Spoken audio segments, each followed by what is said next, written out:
Boys and girls, ladies and gents, welcome to another episode of Clutch Conversations. It's your boy Mike. We back at you one more again, live on another Thursday night in the place to be, man. I hope everybody's doing good. Hope y'all doing well, man. And let us know in the comments how you doing, man. We got an exciting show coming up for you tonight. We got Ghost Constrictors in the building. We got both Zach and Rose in the building. We're going to get to the show here in just a few minutes. But first and foremost, shout out to my lovely wife, Takara. Appreciate everything you do. Appreciate you holding us down, man. If you don't know, she is the glue that holds this operation together. So big shout out to her. Y'all make sure y'all show her some love in the comments. And don't stop there. Make sure you show the channel some love as well. Hit that like button, hit that subscribe button, and smash that notification bell so you can get notifications each and every time we drop a video here on the channel. And y'all make sure y'all hit that like button, man. Don't be slacking on the like button. I'm gonna be checking the likes throughout the night, man. So I'm gonna call you out if you don't hit that like button. Be sure to hit that like button. Like the homie Gershon used to say, man, YouTube likes it when you hit the like button, and I like it that YouTube likes it. So make sure you hit the like button. Help us get out to more and more people each and every week, man. Definitely appreciate that. Let's do some housekeeping. Where can you find us? You can find us on Morph Market. Hatchling season is upon us, so we definitely got some hot stuff coming up, man. So everything that we hatch it first goes out for offering to our Patreon members. More on that here in just a few minutes. But first we offer it to the Patreon, and then after the Patreon, after we offer it to them and they get first right of refusal, then we make it available. So we definitely gonna have some snakes being posted up on Morph Market in the very near future. So make sure you follow us on Morph Market. You know the project we work, Hypo DG Clown, that's our big three, but we also work in Pied and Ultramel as well. So definitely tap in with us, man. We got some really dope stuff. Hatching, we got some really dope stuff in the incubator and even more dope stuff to come. You know how I do.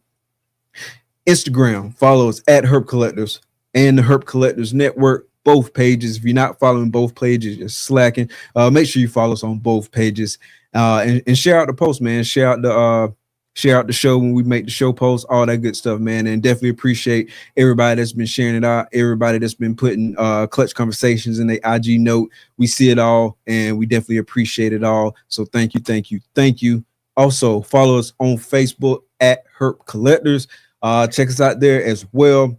And then also, Clutch Conversations is available on all major podcast platforms. That's Apple Podcasts, Google Podcast, not Google Podcasts. They got rid of that. I'm lying. Apple Podcasts, Spotify Podcasts, and more. So basically every major podcast platform, you can find Clutch Conversations. So definitely check us out there. Please be sure to follow, rate, and review.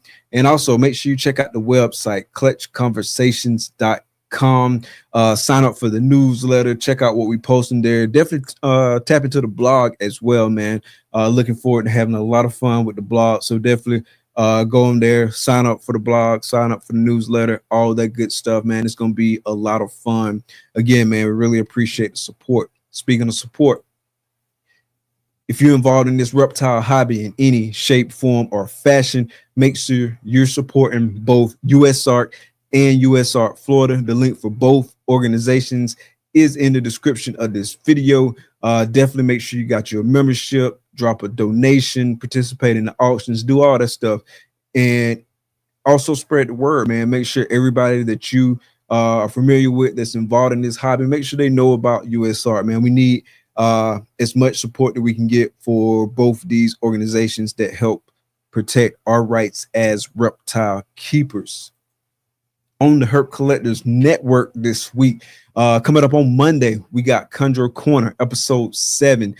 Jen from Cigar City Exotics. She's got Carly from Coastal Morelia. Title of the show, get into the good stuff, why relationships matter. They're gonna be tapping into a lot of good stuff, man. They're gonna be talking about husbandry, breeding, how Carly gets neos established, and they're also gonna do a deep dive into mentorship, building relationships, and networking within the Control game. So that's sure to be a dope episode, so make sure you check that out. Both Ro and Jen doing an amazing episode. So proud of both of them, man, and so super appreciative of what they are both doing. And they've been having some dope guests, and the guests been doing amazing as well. So be sure to tap into that Chondro Corner this Monday, 9 p.m. Eastern Standard Time. We got Coastal Morelia in the building, and this is Jen's week, so make sure you tap in. Also, that Saturday, we got episode 10. We doing a SWOT analysis on the reptile community. Me and the homie Matt from Ebony and Ivory Reptiles. We're going to be tapping into the strengths, weaknesses, opportunities, and threats as it relates to the reptile community. So this should be a lot of fun, man. Definitely looking forward to this episode. So make sure y'all tap in. Of course, Double Clutch airs every other Saturday at 8 p.m. Eastern Standard Time. And speaking of Double Clutch, man, make sure you're in the Double Clutch Patreon, man. It's getting lit, man. We just got a new member today. Big shout out to the homie Ro for joining in on the Patreon today. Definitely having a lot of fun with the Patreon. We just had a killer Zoom meeting this past Tuesday. A lot of fun, man. We got into some really good topics, man. It was great conversation, fun vibes, man. Definitely tap into Double Clutch Patreon. The link for the Double Clutch Patreon is in the description of this video, so you can go there. You can check out the different tiers. There's 4 tiers in total. See what works best for you, and don't delay. Join today. We're going to pay some bills, y'all. We're going to kick these sponsored videos, and after that, we'll be right back.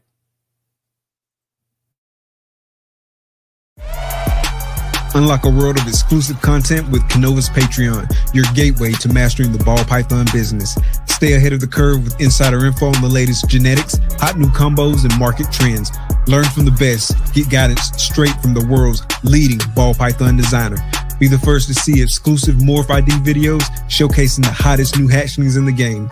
Memberships are currently available up to the student tier. Step up your game. Join KINOVA's Patreon today.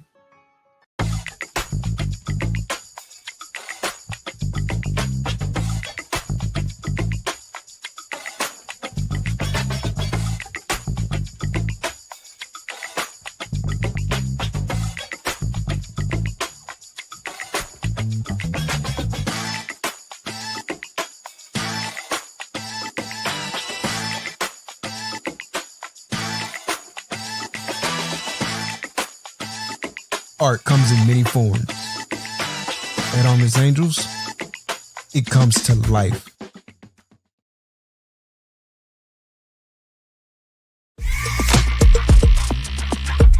In life, success doesn't come to you.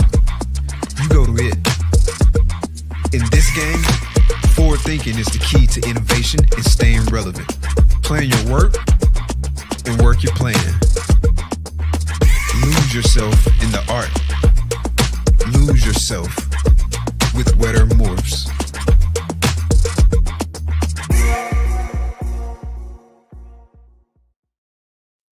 Big shout out to the sponsors. Thank you, Justin. Thank you, Justin. And thank you, Unc, man. Really appreciate all you fellas for showing support, showing love to the show. Y'all make sure y'all go check them out. And if you missed Balls and Things last night on the Whiskey Bomb Network, make sure you go check that out. We had Unc on there last night with the homie Keys and Wiz. It was a good episode, so make sure you tap in on the replay game for that.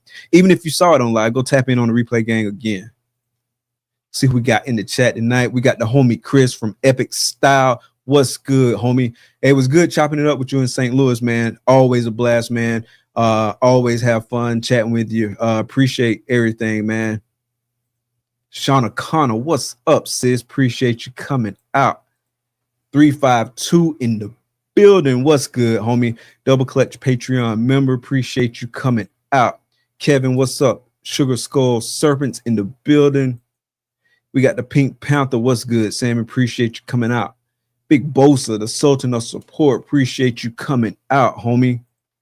Roll, what's good? Big shout out to the homie, Patreon member. Also, one half of the dynamic duo for the Chondro Corner. Appreciate you coming out, big dog. Lucky's Pythons, what's good? Appreciate you coming out.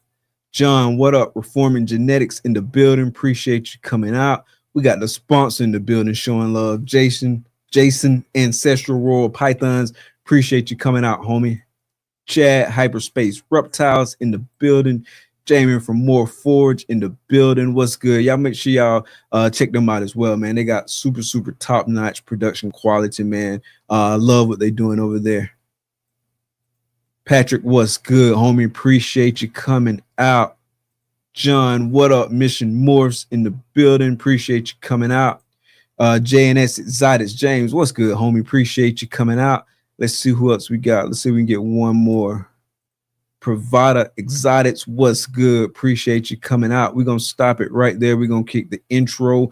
And after that, we'll be right back with the guests.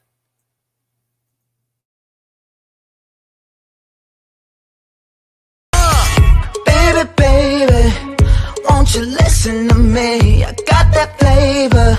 I know you're dying to feed. I ain't no dancer, just got some hip in my feet. Now throw your hands up. Ooh, you bring the lighter, I got the fuse. You make a fire, I'll add the fuel. Follow my lady, just watch your shoes. Gotta turn the heat up, spit this cool. Who you know who looking like this for real? Who you know who looking like this? Who you know who looking like this for real? Who you know who looking like this? Who you know who looking like this for real? Who you know who looking like this? Who you know who looking like this for real? Who you know who looking like this?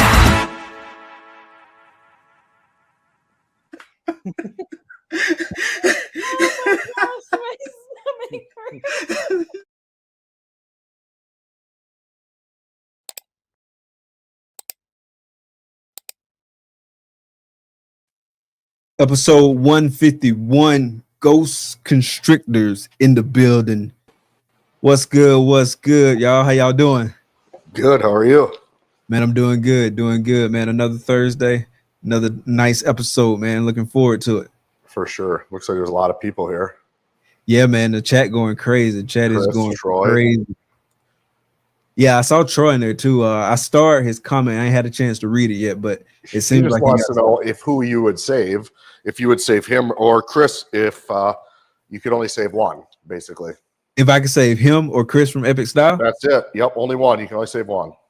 Oh man, that's crazy, man. I can only say one. That's nuts, man. I know. Man, there's a lot of ball python guys out there. Chris working with a bunch of different species. This different than ball python. So I might have to take one for the team and save the lychee guy. Right? Yeah.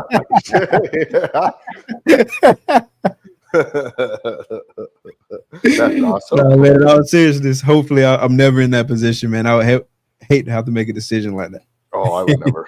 Nope. Man, I've been looking forward to this all week, man. It was good chopping it up with y'all at the show, man. Every time I see y'all, it's always good conversation. Like, I guess Charlotte was the first time that I met y'all, and it was off the rip, like we already knew each other almost, and so real good conversation, man. So I was super excited when y'all agreed to come on the show, man. Like I said, man, definitely been looking forward to this all week. Oh, it's just definitely an honor for us. Like I've listened to you a ton, so it's actually like super freaking cool that you invited us on the show. It's a really big deal to us, actually. Nice. I really appreciate that, bro. I really appreciate it. And the honor is all on this side of the internet.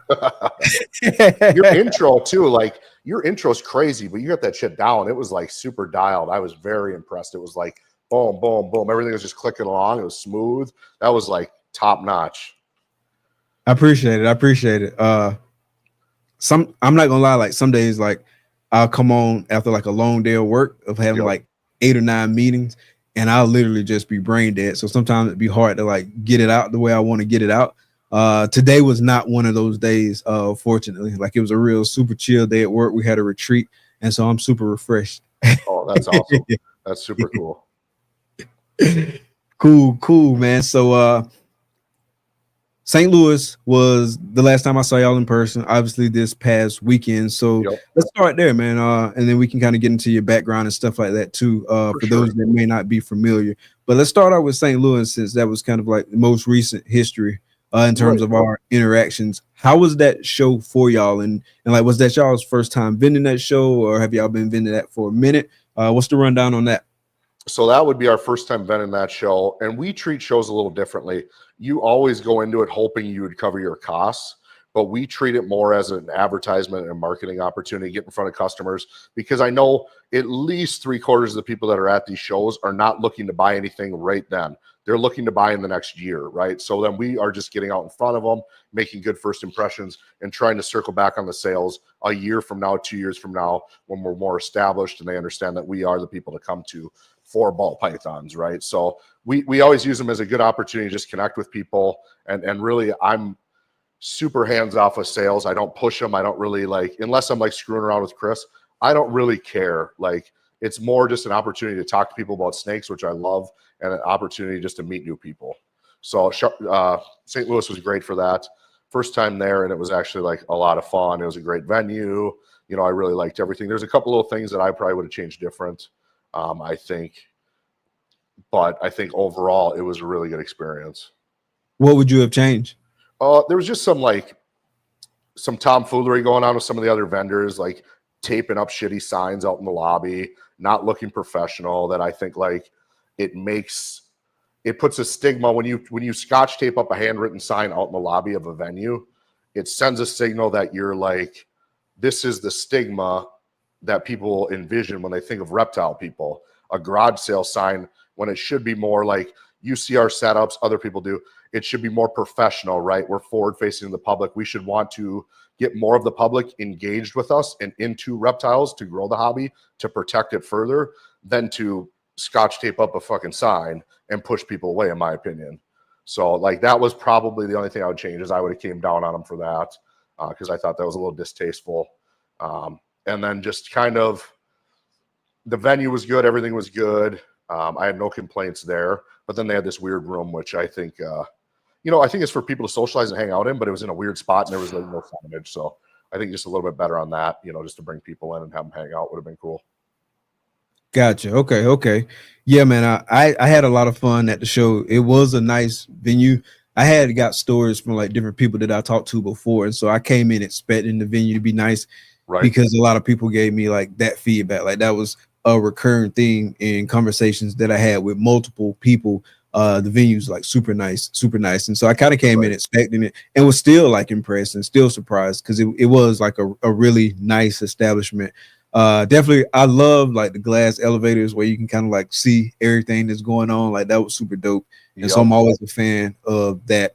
And the room was set up nice too. Once I learned my way around, because obviously I was walking around having to find a bunch of different people, and so it was pretty straightforward, and I was able to like figure out like where everybody was and kind of get the lay of the land. But I didn't notice like the taped up stuff and whatnot. It was just like on Sunday. Oh, it was on Sunday. Yeah. But I do agree with you 100% as far as like presenting ourselves to the public in a professional way. I think that's super important. Especially like for our hobby. Obviously, you heard me talking about like USARC and all that kind of stuff before, and that's super important in that regard as well, just to be perceived as like a legitimate industry. And I'm not saying that like people don't perceive us as a legitimate industry, but at the end of the day, professionalism is super important, and I think that just kind of like basically bolsters the industry even more if people being like super professional and all that good stuff. So that's something that I place a lot of value in as well. Right. Yeah, no, I can appreciate that for sure. I think like the more professional we make it and the cleaner, the less stigma we get from people when I tell them like, hey, what do you do for a living? Well, I breed snakes and I own other companies. But the thing they think of is like, oh, you breed snakes, like I think trying to get rid of that stigma would be just huge. Like, even if it's just for a few people, I don't expect everyone to like them. But if I can change a few people that come to a show, grandparents and stuff that are open-minded and see professional setups and are like, hey, this is kind of cool. That's a win for us. Yeah, and I think a lot of people are really surprised with kind of where we are in the industry, because people on the outside looking in, and admittedly, like before, like I was in the reptile industry, like I had all these preconceived notions, both about reptiles and also people that kept reptiles. And it's once you get in, like you realize is not all that. And I never, before I was in it, I never fully understood and certainly not fully appreciated like the level of kind of business and all that kind of stuff that surrounded the industry. And so I think that's pretty cool as well. But definitely, yeah, like when I first came in, like I just kind of assumed like all folks who kept reptiles was just kind of like, I don't know, just like the stereotypical person, like just like 50,000 piercings and stuff like that. Yeah. But once you get it, and I'm not saying there's nothing wrong with those people, because there certainly are some people in the industry like that, and definitely not saying nothing wrong, but I wasn't aware of like the diversity within the industry. I mean, you got like business people, you got people who got like all the piercings, you got like bikers. I mean, you just got like, I mean, you name it, basically there's representation in this industry. And I think that's super cool, and I think that's super important.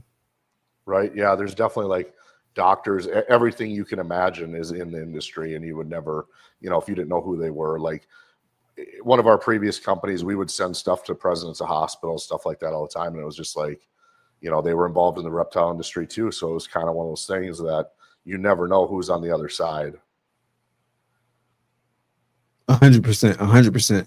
And so speaking of like setups and all that, so y'all had like one of the dopest setups, if not the dopest setup at St. Louis in ARBC. Like I never seen anything like it. So talk to us a little bit about that. And Rose, like as I understand it, like you're the mastermind, so you're the brains of the look. For sure.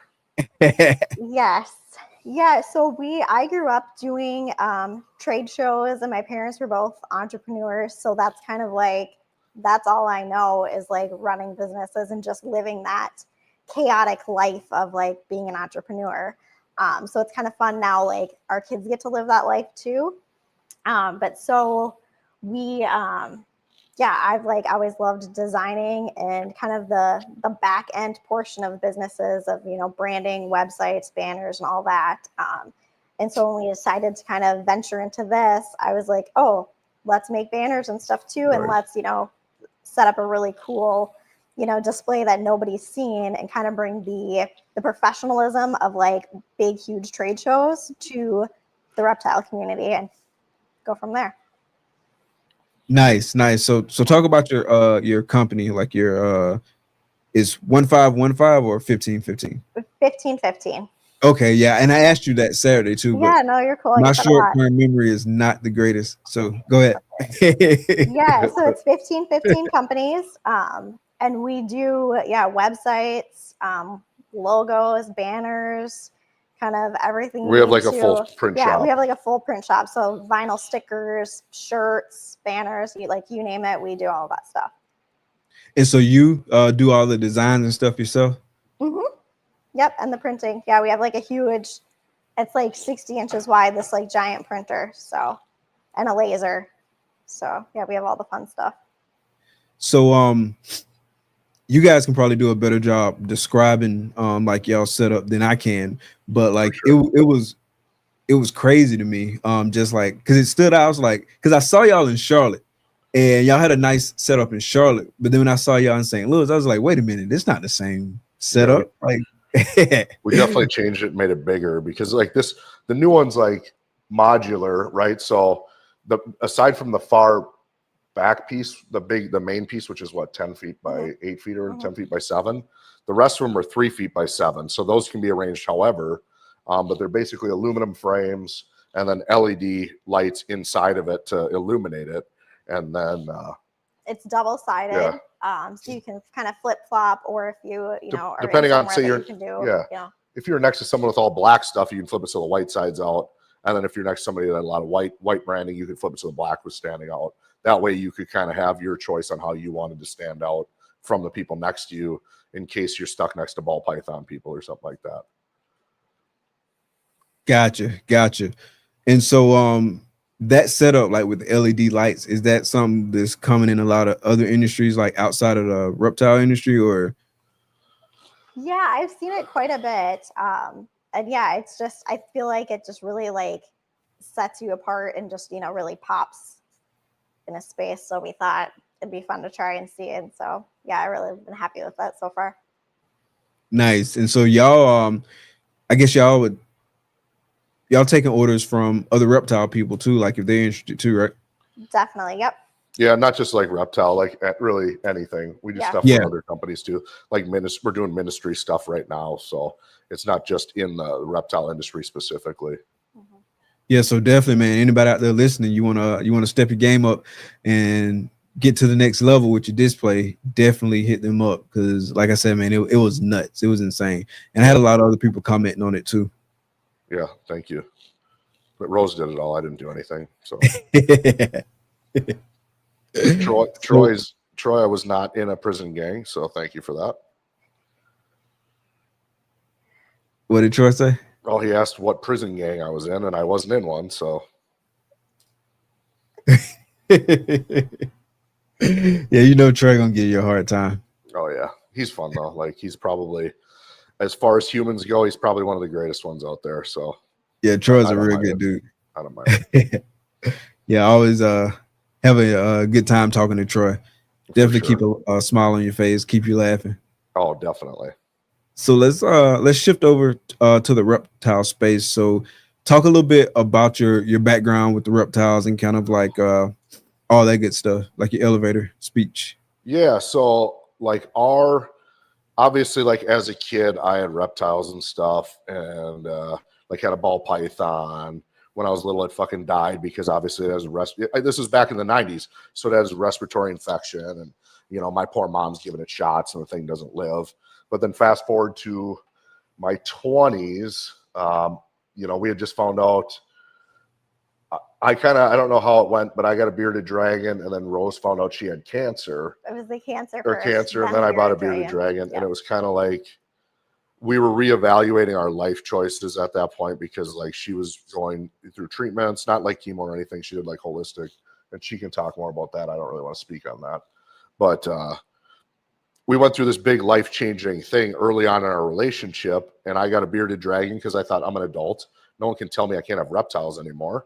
So then I did, and I built an enclosure for it because I couldn't buy one. So I thought, well, if I need one, maybe someone else does. So I threw an ad up on Craigslist, and next thing you know, some lady messages me. I'll never forget her name is Angie. And she's like, hey, can you build me a cage? And I'm like, what? Okay. And I thought, oh, it'll just be a one-off. I'll do a couple enclosures here and there. It'll be really small scale.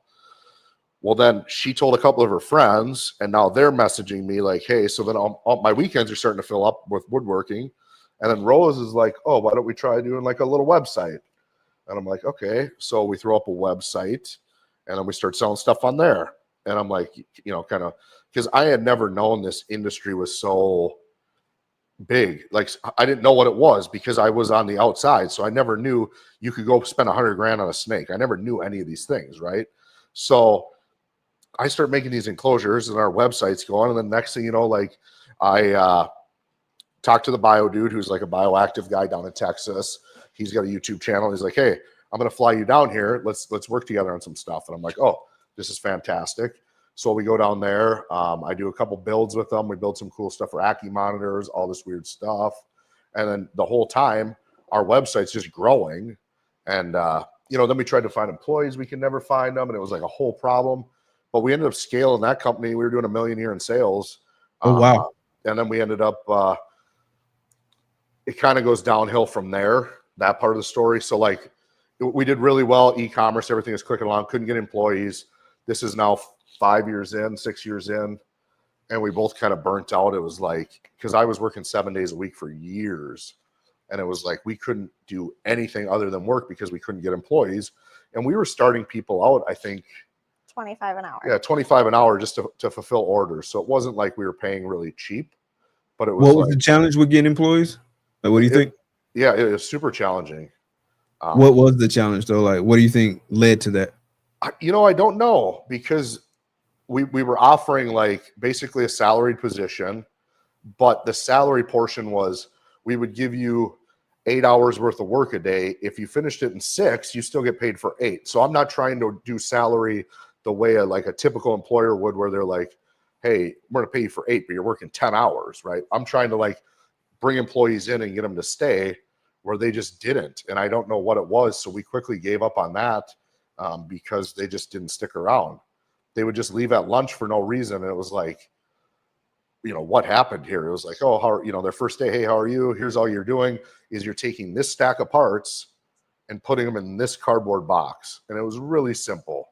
Like he's now 16. He was doing it when he was 14, you know?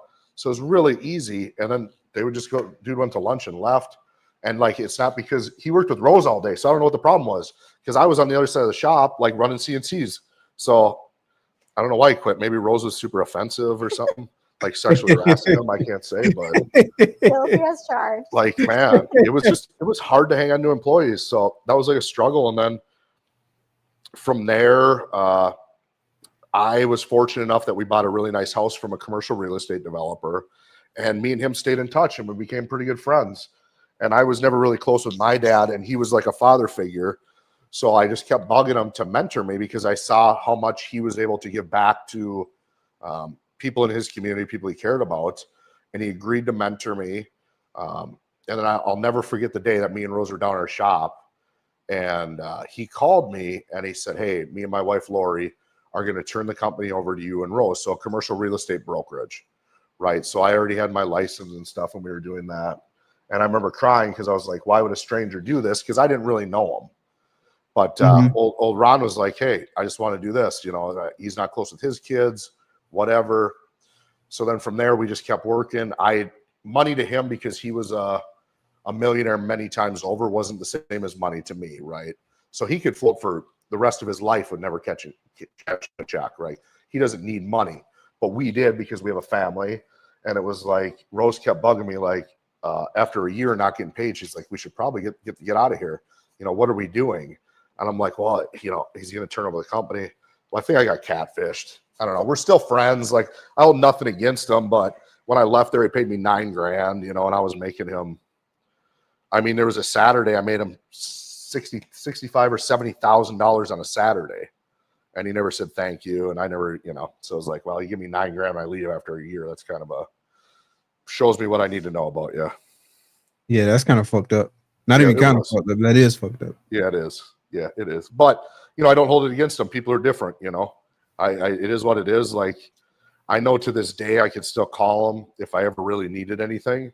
But I think his perception of money, because he was so far removed from it, was much different than mine.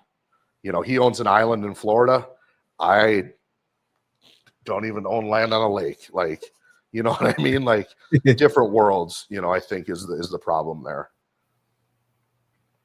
Gotcha. And so as far as like the reptiles and like kind of the business, like how that kind of come about. So we always had reptiles like off and on as we had our enclosure company. The problem like kind of got to be the point where the enclosure company took over so much that I sold all the reptiles because I didn't have time for them. And they were the whole reason why I got into business. So for me, after we got done with commercial real estate, I told Rose I had enough. I want to go back to the industry that I belong in, the one I'm comfortable in. And then we invested a small amount of money into ball pythons, right? So that's where my focus is and where I want to be, is doing ball pythons. I really enjoy them, where we have bearded dragons, we have blue tongue skinks, you know, we had tegus, we had Leachianus geckos, we had all these other species. But at the end of the day, I don't care if the ball python market's oversaturated. I think it's a really cool market to be in. And I think there's a lot of potential that you can do out there. And Rose doesn't like even really, she's not the biggest fan of snakes. So it's pretty cool to have a supportive wife that's like, lets you pursue your dreams, even if she doesn't want to hold them or, you know, look at them.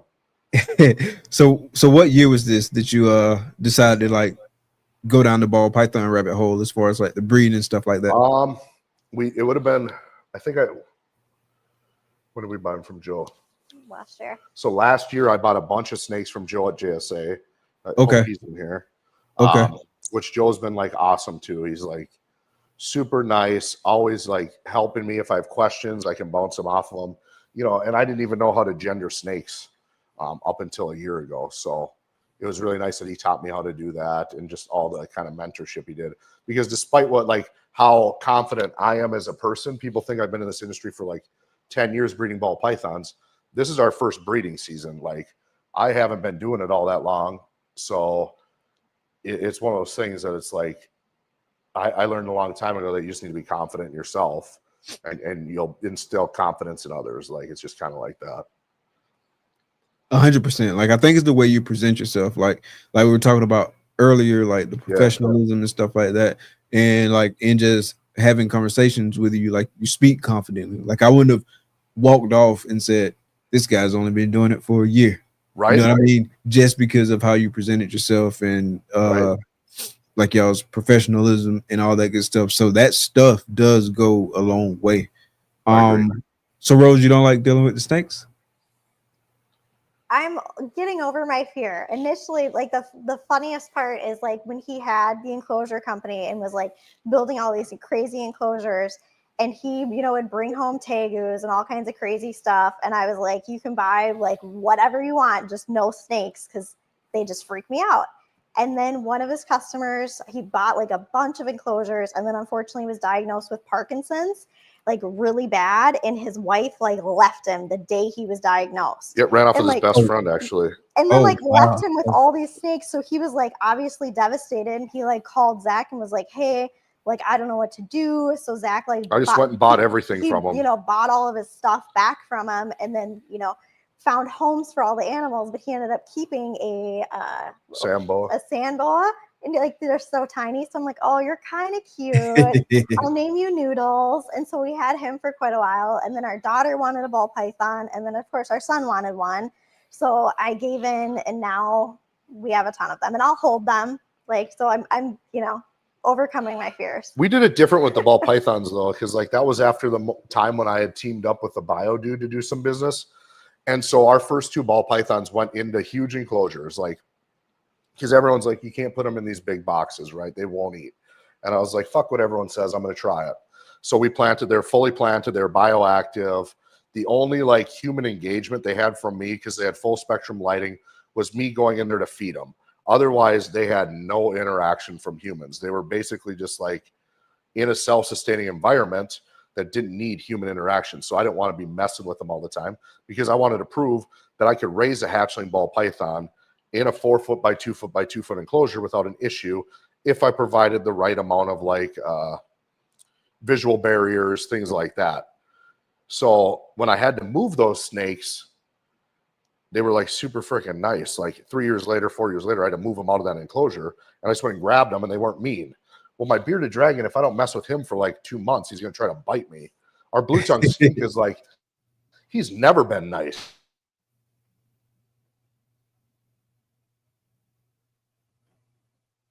I don't know if I froze or y'all froze. Y'all let me know in the comments if I'm frozen or if they're frozen.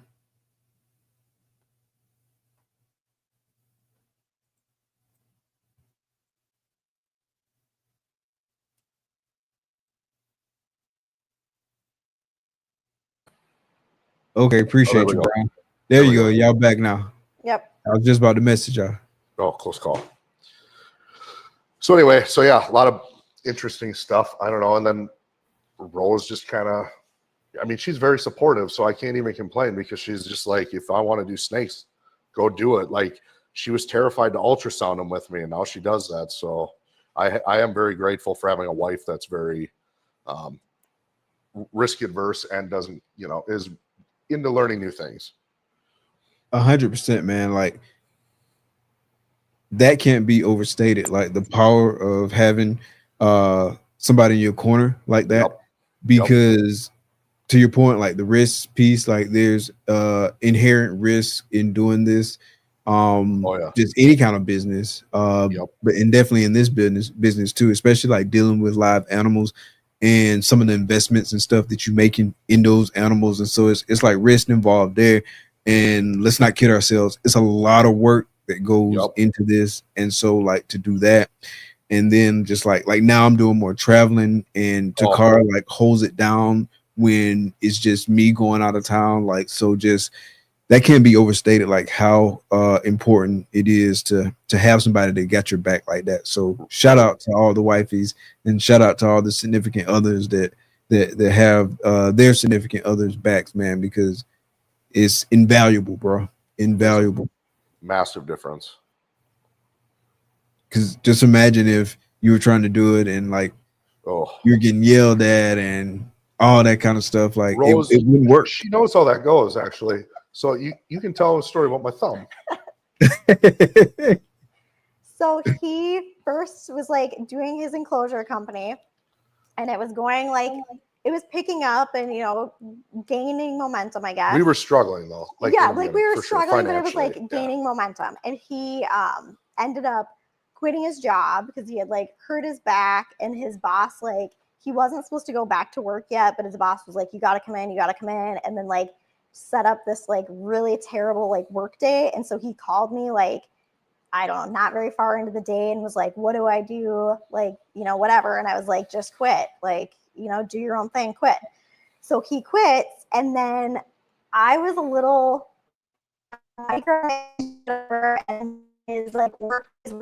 I was at my job, and didn't feel like he was working hard enough, I guess, trying to get his business going. And so I was that last part broke up a little bit. Can you repeat that? So I was at my job working, and he was at home doing his business, and I was just a little too micromanagey, getting all up in his case that he wasn't working enough, and he ended up cutting off his thumb. Oh shit. Oh, like a week into quitting his job. Yeah, so they left me like a stupid little nub. So like it's like a partial thumb. It's really dumb. Where the camera is, yeah. So oh yeah, for sure. So like it's this short little dumb thumb now. They left a nail and everything. Oh dang. Yeah, it's dumb. So yeah, I remember well, I don't know. I just cut it off, and then some guy from the city luckily was there, and he called he used my cell phone and called Rose, and it was like, oh, your husband's been hurt. There's been an accident. Because then obviously then they had to come, and then the ambulance came because the city guy like called the ambulance, and they were going to drive me to the hospital, but we lived like a mile away. So Rose just took me, and then they were like, oh, yep, we definitely can't reattach it, so you're probably going to have to go see a surgeon. That's crazy. What was going through your head? After I cut it off? Yeah. I was like, oh, how the fuck am I going to get my work done? So that's what I thought about. And then I went back to work the next day without a thumb. Oh, dang. So, like, it's not like I don't work hard. Rose just thought I should be more productive. And then I was using a table saw too fast. And I remember feeling the blade hit my thumb. And then the bone shot out and was sitting on the saw next to me. And then I had a video of it because it was on a Nest camera. Because it was out in the driveway. So there was like a video of me cutting off my thumb floating around. Yeah, that's nuts. I couldn't imagine. Imagine. I still went to work the next day. I was all wrapped up. I felt stupid. And then Rose had it was funny because she's not good with blood.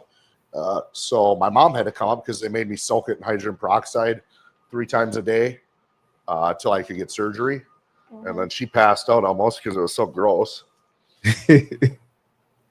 I would have passed out too. I wouldn't have been back at work the next day either. I'd have took a few days off. I ain't gonna lie. Well, like for me, it's like always like, sometimes life gets really tough. Being an entrepreneur, anyone who's an entrepreneur knows that you definitely have highs and you have lows, and sometimes the lows are really tough. But when you get moments like that, I feel like that's moments to prove to yourself and to the universe that you are capable of more, that you can do more, that you can really like. When your back's up against the wall, you can freaking do it. So that was like a moment for me in my life that I was able to prove to myself that nothing's going to stop me from growing this business, and I'm going to continue to grow. A thumb doesn't matter. None of that matters. I'm going to continue to do my best. So I definitely used it as that type of motivation. I feel you. Yeah, that's dope, man. We're going to take a real quick sponsor break. And then after that, we'll be right back to talk some projects and stuff like that. Awesome.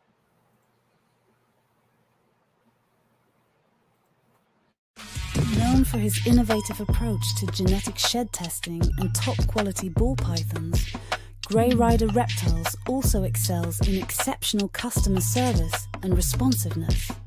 With a quick turnaround time, Charlie ensures you get the service you want and need. Visit shedtesting.com to explore his offerings and experience the best in the business. Don't miss out. Head to shedtesting.com today and unlock the power of your breeding projects.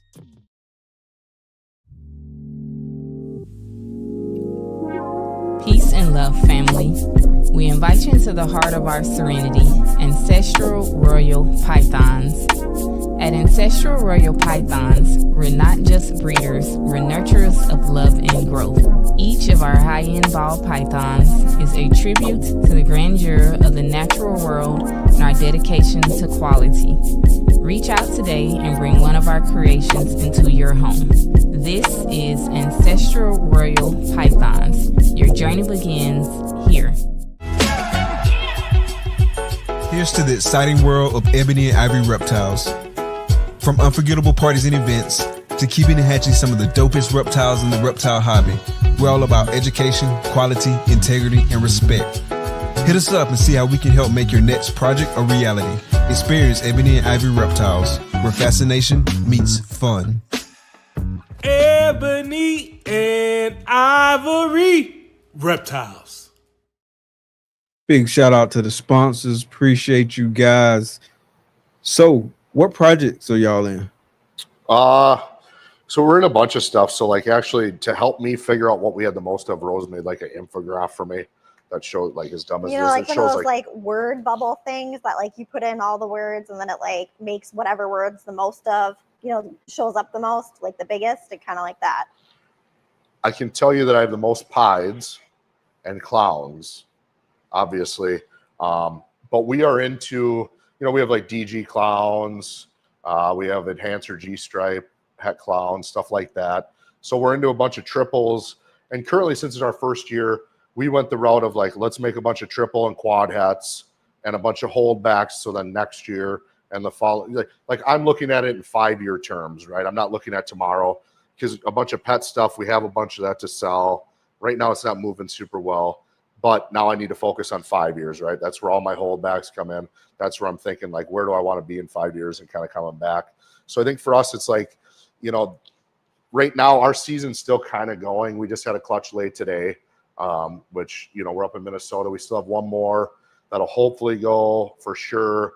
And that'll be like some, that should be some visual DG clowns, you know, combos. So it'll be like spot nose, red stripe, fire, Enchi, Desert Ghost clowns. Like hopefully we hit that. That would be really cool, I think. But next year we're really excited. Monsoon, like that's where I really like it. And there's a bunch of stuff like I want to put VPI in it, obviously, and a couple other combos to really clean it up, black pastel, and see what it does, I think.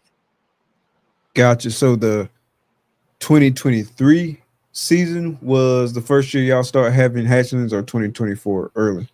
What year is it now? 2024. It's 2024. 2024. So this is our first year of having hatchlings. Yep. Oh, for real? So y'all just started hatching stuff out this year? Yep. So we got we're 24 clutches so far. 24 that's hatched, or 24? 22 have hatched. We still have 2 in the incubator right now, and then we still have one girl for sure that's over 30 millimeter follicles that'll go, and then we still have, I think, 8 green tagged that still could potentially keep going. So we could be 30 something clutches. Okay, yeah, that's quite a bit for the first year. Yeah, for sure. yeah. Was that spread like throughout the year, or did y'all have like a kind of a concentration where y'all was hatching a bunch of clutches? So the girls started laying in, our earliest clutch was in April, and then obviously the latest clutch is now in November, and they were spread out, but I would say July was probably the busiest month for us, where there were some days we put away multiple clutches a day. It seemed to be kind of that way. Okay, yeah, when hatching season roll around, that's when a lot of the work come in, for sure. Oh yeah, for sure. Yeah, but it's fun. Like it's fun creating stuff and seeing what you're creating. And then like I'm not scared to hold back whatever I got to hold back, because as long as it's a double, like I can use it for a bunch of stuff. So I'm good with it. Yeah, definitely. It's a lot of fun. Like I'm still like one of those dudes that walk by the incubator multiple times a day and just peek in there, Yep. especially when it get close around time to hatching. Like once we get probably in that like 53 day 53 range, like I'm walking Yep. by there multiple times, Yep. Yeah. peeping, That's what we peeping. do. Yep. I look like a scary neighbor or something peeping in there. Yeah, we actually had a clutch hatch out when we were in St. Louis. So that was pretty cool. Okay, what was that clutch? Oh, that was just like banana combos. So it was nothing crazy. It was one that we had that girl we had paired way earlier in the year, and then we kind of held off on her, and I didn't think she was going to go. But then she went, and I think she was one that was a possible het clown, and I wanted to see if she came out clown, but she didn't prove out, so we don't Gotcha. really, I don't think we need her next year. There's a lot of stuff that we need to like move along because they create pretty snakes, but when a market and the economy just together, I think, are down, people aren't buying pets. Like that's just the way it is. And that's all right. Like I think the market, just based off of how long I've been in the industry and what I've seen, I think it does need some correction. I think some of the prices were way out of hand. It's great for people who breed them to make that money, but at the same time, like, you know, there needs to be a balance, I think. Yeah, man, you should have been like back during COVID, like I would say from 2021, I mean from 2020 all the way through 2020 and 2021 and a lot of 2022, like Yep. crazy prices was crazy, bro. You'd be like, how much for that snake? And $1 million. Like it was crazy, like how That's expensive nuts. some stuff was. And then once everything kind of slowed down, like you just saw like this massive price drop off. And for like a lot of us who had not been in it for that long, like we got in at those high prices, like it was definitely a culture shock for us. That's tough. Yeah.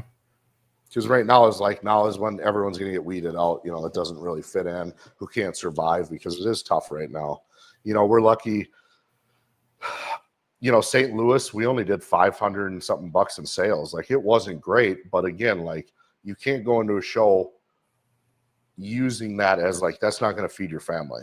Just as plain and simple. It could, right? That would be great if it did, but I think at the end of the day, we just use it as marketing opportunities. You feel like you guys made good connections at the show? Certainly. Definitely. Yeah. And even like Charlotte, people from the show down in Charlotte, we didn't sell much there, but people they're DMing me on Instagram and stuff like, hey, you're going to be down here. My husband said I can get some snakes from you guys, like stuff like that. So I think the shows are very beneficial.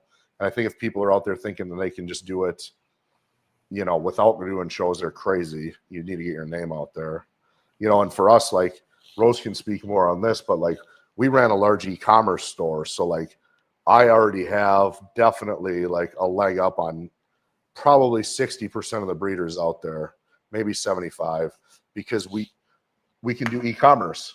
That's like, true. and we have a store. Like we haven't even started really monkeying it with our store really that much yet, but we were able to become the #1 enclosure company for a reason on Google, right? So snakes, I can tell you, there's not that many websites out there that I would be too concerned about that would be ranking, you know, after 2 years, like you could easily be #1, I would say. That's what's up. That's what's up. What other shows are y'all vending this year? Are y'all done for this year, or y'all got other ones on the agenda? Next, we're headed to Kansas Yep. for for the Troy All Show? American Reptile and Plant Expo. Yep. And then after that, we'll be in LA at the Pomona show. Okay. In January. Are you guys gonna go to the Dallas NARBC? I don't think so. I'm not sure. I'm not sure. Like we know the shows for sure we're doing, but Yeah. like we still have to talk to, because like obviously we hang out with like Chris a lot, Troy a lot. Mhm. So it all depends. Like if they're gonna do those shows, then definitely we would do them. But I don't think I would go down there alone and vend that one. I don't know if it would be like. It still needs to have like there has to be a certain draw for me to do it, right? Like it can't just be like a show that's gonna be, maybe not the best, and then there's no one there for me to hang out with or talk to. That would be kind of boring. How We'd far are have to you talk from to each other then. So How far are you from Chris and Troy? I think Troy we're 3 hours from, and Okay. Chris we are 6 hours, yeah, 7 maybe. 7 maybe. Yeah. Okay. So not too far. No, So John says if you do Dallas, have more pet than high quality, but still mixed. Yeah. As far as like your animal That makes ratio. sense. That makes sense. I appreciate the heads up on that too. Yeah, I feel like from what I've seen, it's a lot of shows like where that's the case. We kind of got to have a mix, because it all depends on like the foot traffic and kind of like what's that customer base that's going through it. If you got more pet people, you kind of need like animals in that price range, and not so much of the investment animals. But it just differs from like show to show, promoter to promoter, in terms of like what kind of foot traffic and what the clientele looks like that's coming through the door. Definitely. Right. So just say who is best, Chris or Troy? I know I see that, and I'm like, I don't want to answer that. I think they're both great, and I'll just give the really a lame answer. I think they're both, for Joe especially, they're both very special in their own ways. Joe. He ain't buying that. He want the real answer. I know that. It's tough. Like, I don't know. Which one of your kids is better, right? Like, I don't know. They both have strengths and weaknesses. Chris is not a fast runner. I can tell you that. We raced in St. Louis. Oh, who won? Patrick. Actually, Patrick. With like Chimera Patrick? Yeah. Yep. He is the fastest. Really? He's really Where'd fast. y'all race at? Where were we? It was like after dinner, like in that like downtown area, the cute little downtown in like St. Charles. Were y'all drinking? Nope. No. All sober. We just had dinner and someone was like, oh, let's have a race. So we like went down to like the depot area with like the railroad tracks. And then they were like, I had my phone to like do a photo finish and catch them who actually won. And Patrick was, the fastest. So was it photo finish worthy, or did Patrick just smoke everybody? He was fast. He was fast, yeah. He's like sneaky fast. That's crazy. That's crazy. Yeah. You would have thought Chris is tall. You think Chris got wheels? Nope. I beat Chris. Poor Chris. That's wild. Like I definitely couldn't have ran in St. Louis, man. I caught like the worst cramp in my left leg, like walking back to the room. Oh, and yeah, man, like it was crazy. It was like one of those ones where it's like, because it was in my calf, and it was super hard. Like I had to like massage it out and like kind of chill out for a minute, and then walked up to the room, like albeit like slowly walked up to the room because my leg was still like kind of hurting or whatever, and then got in the room like maybe like a few steps before I got to the room, I started feeling my right leg started to cramp up in the same spot as my left. And I was like, this is about to cramp up too. And so when I got back in the room, my right leg cramped up. I was like, like it was nuts. And so it took me a little while to get through that. And fortunately, Brian Cusco he had like a supplement with like magnesium, sodium, potassium. And they got me right, and so I was good after that. But yeah, man, that sucked. I ain't never had cramps like that before. Oh, that's no fun. Those are like put you down. Yep. Yeah. I'm just glad both didn't go out at the same time, because I would have hit the ground, bro. You'll be laying on the floor, and then somebody would have got a reel. It would have been all on social media. Yeah, that would not have been fun. I was so glad both of them didn't cramp up at the same time, because that would have sucked. Oh shit. What are you excited for? What projects are you most excited for that you got coming up? So my DG Hypo Clown, like I was saying, that's my big 3. Yep. Definitely excited about that project. Working a whole bunch of codoms and stuff in that. Also working DG Hypo Kiki stuff. And so that's another add-on to that project. Cool. Working Ultramel Clown. I got a little bit of Cryptid too, so got some Krypton stuff working. in some of those projects. What else? DG Clown Pod. That's Nice. another one that I'm working. I'm actually pretty far along in that project too. Not intentionally.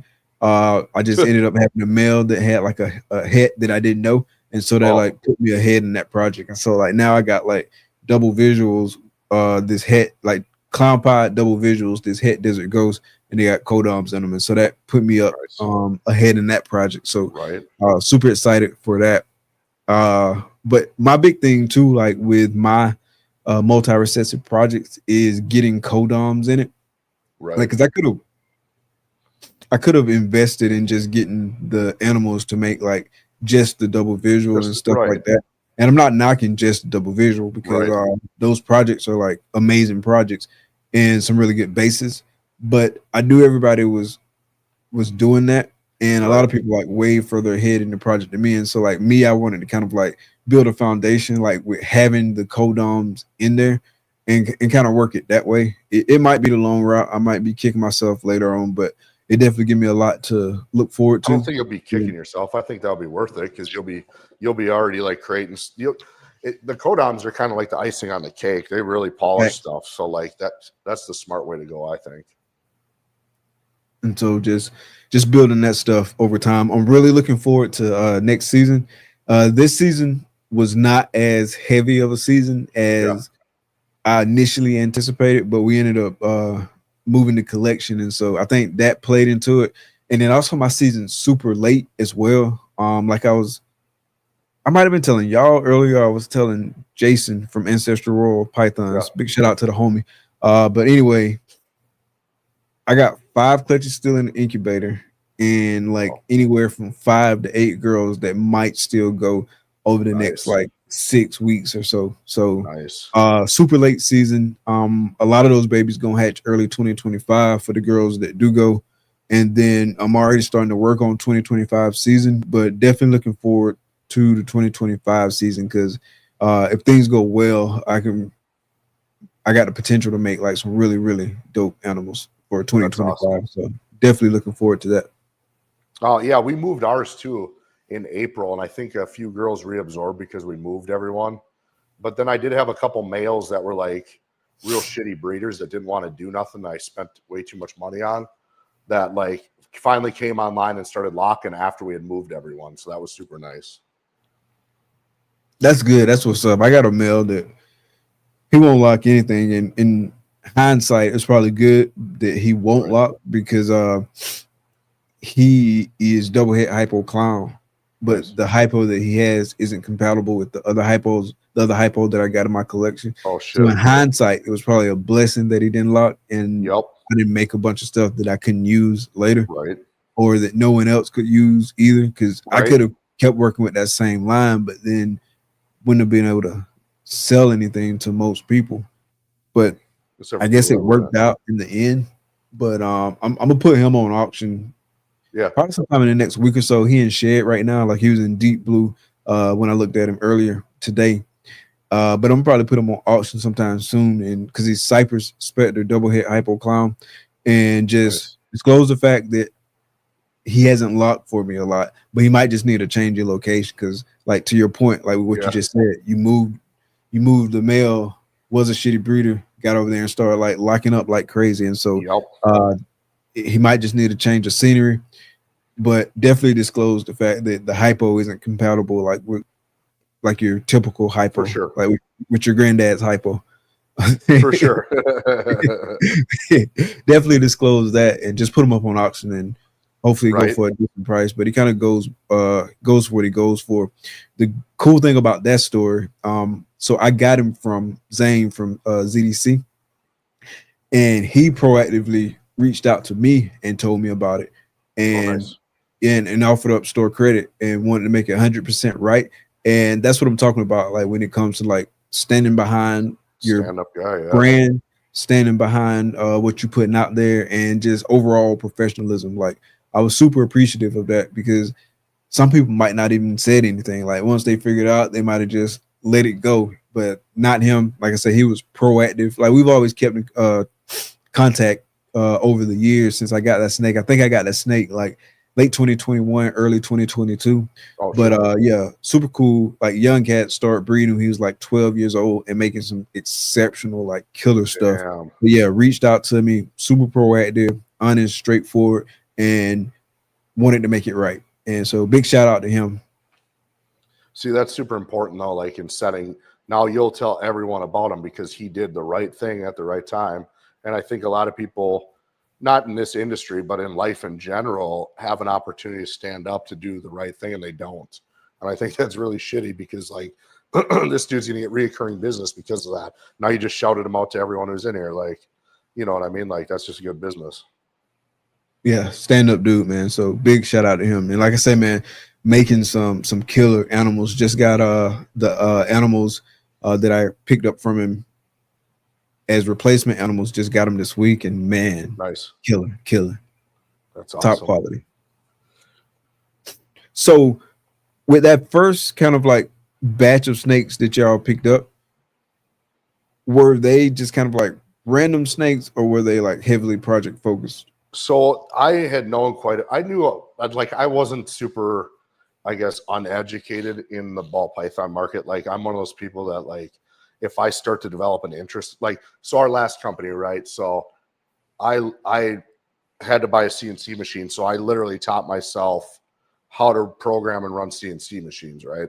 So like if it's something I have interest in, I'm going to learn everything I can about it. So like there was an opportunity to get a bunch of animals from Joe, and he's local. So it was like, okay, a lot of these fit into what I have interest in, you know, and I would do like what do you call that? I'm going to draw the bubble thing.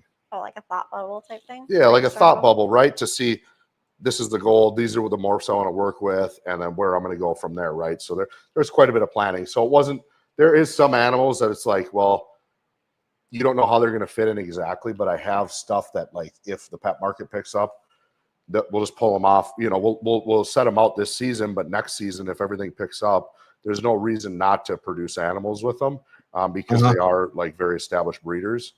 So the worst case scenario, they take a year off. Some of them that are just like, you know, codoms, which that's all right. Fatten them up, and then you know the following year we breed them. So kind of given what you're saying right now, and to kind of piggyback off something you just said. Yeah. So what's your industry outlook over the next few years? Like, do you see it picking back up? Like, what are your thoughts on that? Yes. So it's always tough. Business is always tough with election years. Doesn't matter who's in office, whatever. Election years are always shit. You can just look at trends. It's always trending downward. And it'll take probably another year. So 2020, end of 2025, I think it'll really be picking back up and be on the upswing, enough to be like really, really noticeable. But I would say like to see the COVID thing happen again is a once in a lifetime thing for every business. That'll never occur again. So sales will never be that high. But there was a correction, and now the you know prices, everyone's racing to the bottom right now. It'll recorrect and it'll come back up to where prices are stable and where they should be, I think. Yeah, I definitely don't think we'll see that COVID phenomenon again as far as like the prices go. And I feel like lately, because there was like a bit of time where like you was just like you could literally be on Morph Market and like see the drops every day, like people just dropping it, and then this person will drop it, and that person will drop it, and then people like basically a race to the bottom, like like picture perfect. Now I feel like a lot of the animals are, there's a couple of different things going on Morph Market, but I do feel like a lot of the animals, like as far as like the investment animals, like they just kind of sitting and you don't see like the crazy price drop. At least not crazy permanent price drops like quickly like you were seeing before. Like I do still see like people putting their animals on sale and stuff like that, but I also see people like holding prices on a lot of projects, at least for a little bit. Whereas like before, it'll be up for like a week, it didn't sell, and then somebody was like dropping the price or whatever, trying to get lower than the next guy because the next guy just posted it like lower. You need to sell yours, and so. Like I said, I'm not seeing as much of that anymore. Which that's kind of nice. Like maybe other breeders are talking to each other and deciding, hey, we should hold here, especially on the higher end stuff to kind of keep the market more stable. Which I think the race to the bottom stuff is great if you're looking to buy stuff, but for breeders, if you're slitting your neighbor's throat to get a sale for $200, like you both could have held out. It maybe takes you a little longer to convert, but you could have sold for a higher dollar amount. It just takes more time. So like with projects, do you feel like let's say you like a leading guy in a project or a leading girl and a woman in a project, you working this high-end project, you selling it at like X amount of dollars. Do you feel like you have a responsibility as kind of like the leading person who is kind of like spearheading that project, producing the most in that project, selling to early adopters of that project at top dollar? Do you feel like there's a responsibility of the breeder who is kind of like that leader in that space to hold the value of the project? What are your thoughts on that? Yeah, so I can actually speak on that because we were into tagus, and I had a one-of-one tagu that was supposed to be the only one of these tagus sold in the U.S. that year, right? I spent a shitload of money on it. It wasn't like ball python money because it's tagus, so it wasn't quite that much. It was like, I don't know what I spent on them, 12 grand, whatever it was. It wasn't crazy. But 101, right? So then me and then the breeder who had it could control the market on that morph because it was a new morph. Only 2 of us would have had it.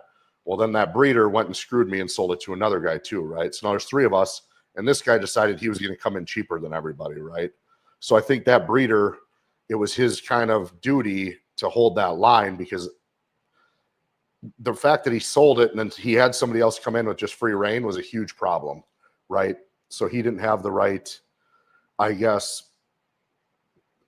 customer, client, whatever you would call it. Right. I think it was his kind of, because it was so new and it was such a big deal to be able to keep that the prices where they were, so there was a higher barrier of entry for people, I think was really important.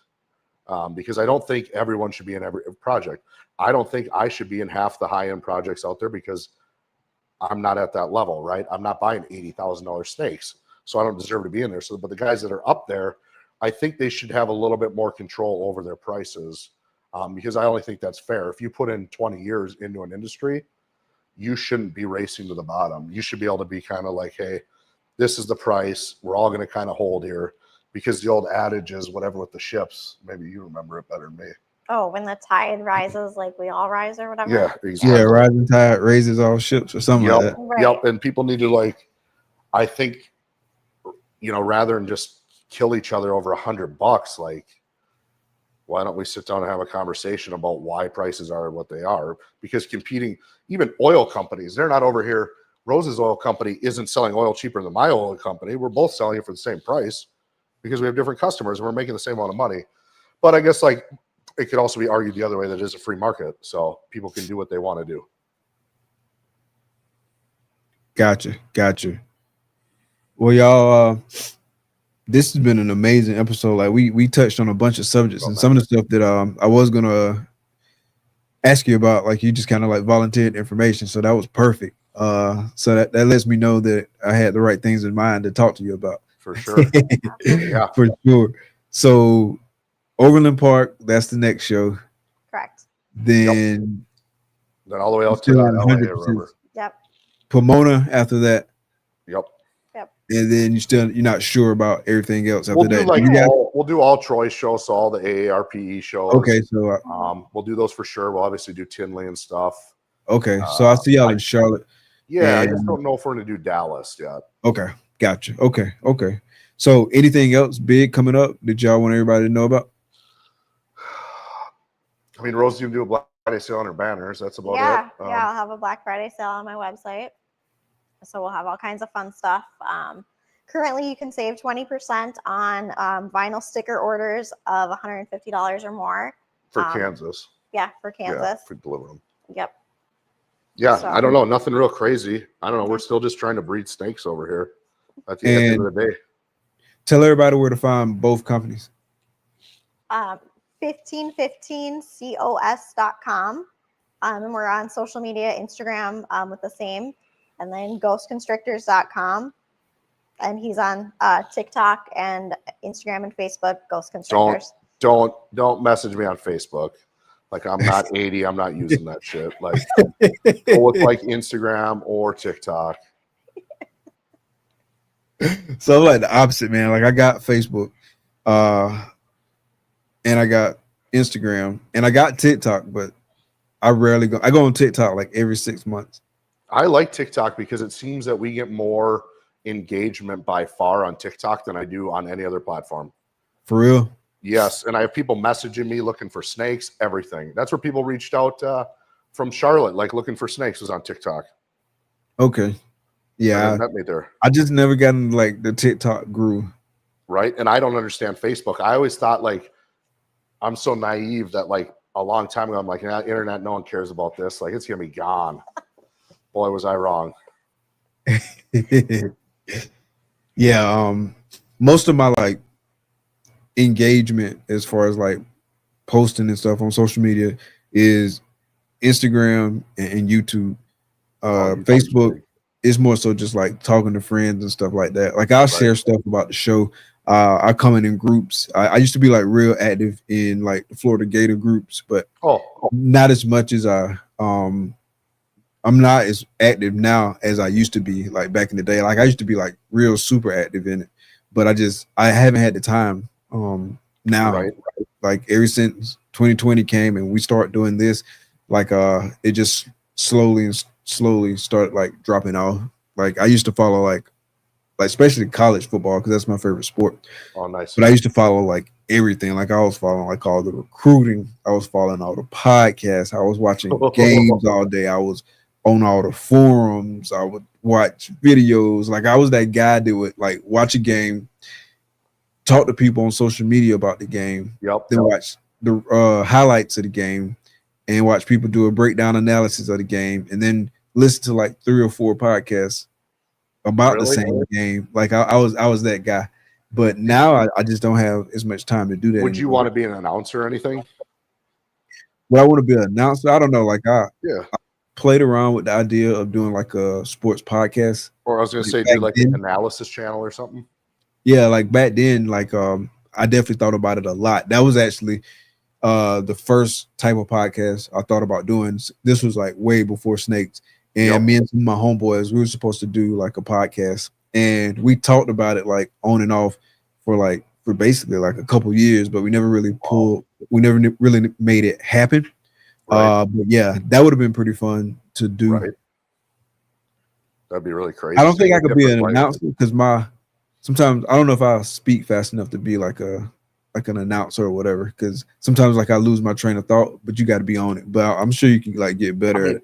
Yeah, for sure. And half those guys lose their train of thought too. Like I've heard John Madden, I don't know how many times lose his train of thought. Like back when he's doing it, man. All those guys.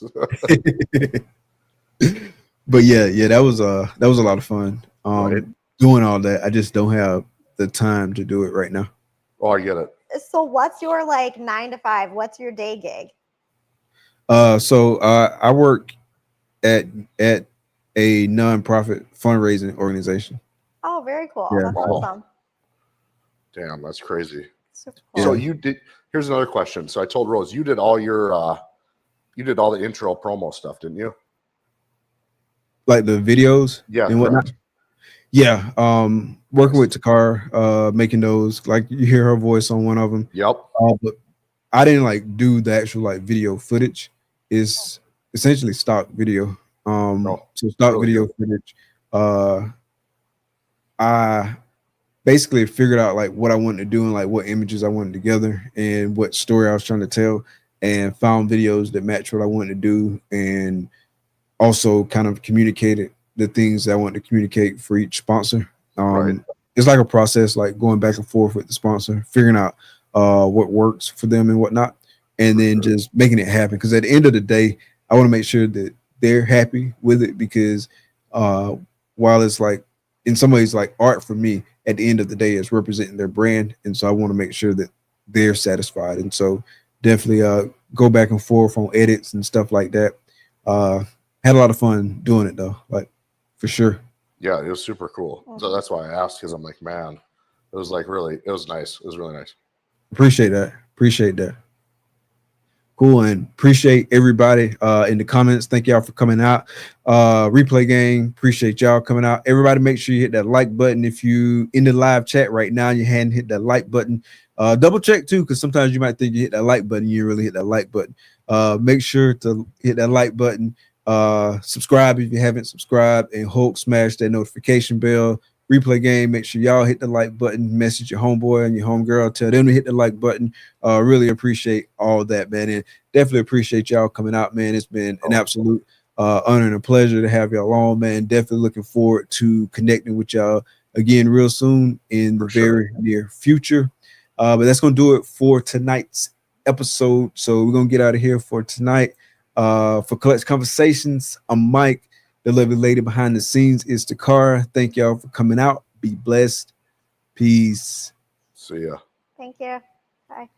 Let's step up in the spot, they know the deal. Chillin' with that thrill, from the bottom to the top. I'm the king of the hill, still eyes on me, feel the heat, it's a thrill feel. Got that shine in my hand, man, it's giving them chills. Still they wanna taste, they wanna see what's in my sleep. Believe, got that fire in my grip, yeah they need the fiend. No counterfeit, no tricks, just the realest thing. Pure and uncut, got them down, dropping to the knees, freeze. It's that glass, baby, crystal clean, pristine, make you wanna dive deep like you living in a dream. Got them hooked on the vibe like an addicted fiend.